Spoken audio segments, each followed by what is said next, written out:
Hi friends, today is Thursday, March 11th, and with Reading with Principal Rabb-Patterson, we're continuing on with 50 Amazing American Women Who Have Changed the World by Laurie Calkhoven, illustrated by Patricia Castelao. Today we are reading about Helen Keller and Eleanor Roosevelt. Helen Keller, humanitarian. Fact file. Born June 27, 1880 in Tuscumbia, Alabama. Spouse never married, children none. Died June 1st, 1968 in Westport, Connecticut. When Helen Keller was just 19 months old, she had a high fever that left her blind, deaf, and unable to speak. She knew she was different from other people and often became so angry that she kicked and screamed. The inventor, Alexander Graham Bell, examined her when she was 6 and arranged for the Perkins Institution for the Blind to send her a teacher. That teacher, Anne Sullivan, spent hours every day trying to teach Helen the alphabet by spelling letters and words into her hand. One day, Helen suddenly understood the word water. From then on, she was determined to learn everything she could. With Anne's help, Helen learned to read and write.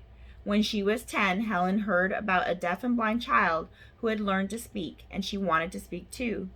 Anne took her to a teacher in Boston, and soon Helen was able to speak not just in English, but in French and German too.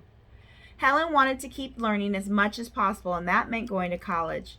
Many people said it was impossible for a blind and deaf woman to succeed, but Helen was determined to prove them wrong. She studied hard and was accepted at Radcliffe College. Anne went with her and used the manual alphabet to share all the lectures with Helen. She also read books to her that weren't available in Braille.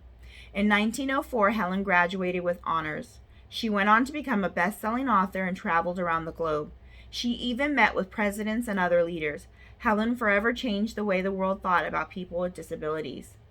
Miracle worker. Helen's teacher, Anne Sullivan, was a student at the Perkins Institution and nearly blind herself until 2 operations restored her vision. She was Helen's teacher and friend from March 1887 until her death in 1936.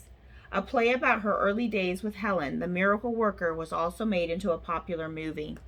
Presidential meetings. Helen Keller met President Grover Cleveland when she was only 7 years old. She went on to meet the next 11 presidents. The last was President John F. Kennedy in 1961. Smell and touch. Helen used her senses of smell and touch to substitute for sight and hearing. She could tell by smell when she was passing particular buildings, when it was raining, or when the grass was being cut. In addition to the manual alphabet, she could also read lips by placing her fingers on the mouth of the speaker. And that is Miss Helen Keller, humanitarian.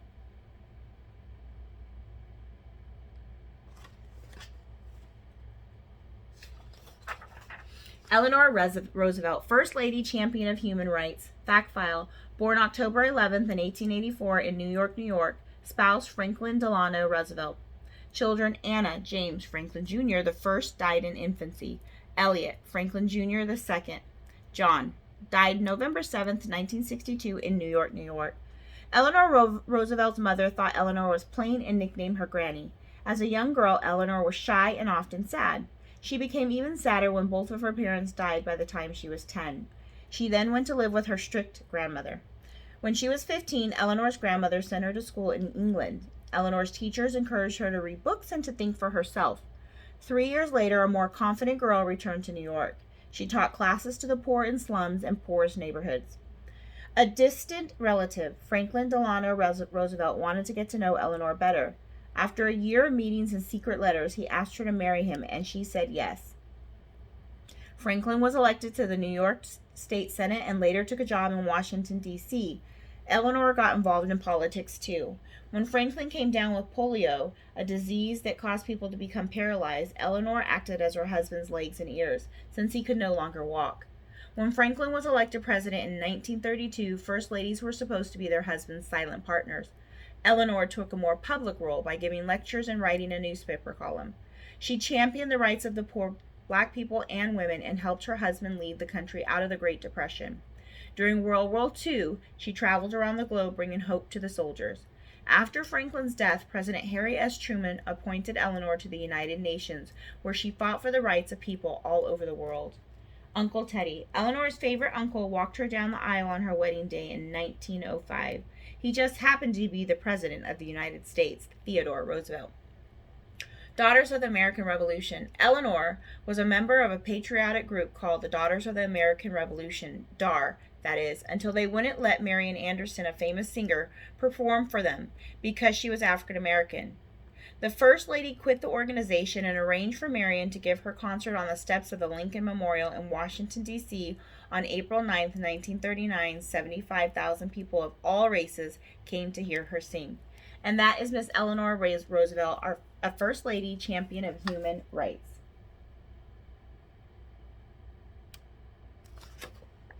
Have a good evening, friends.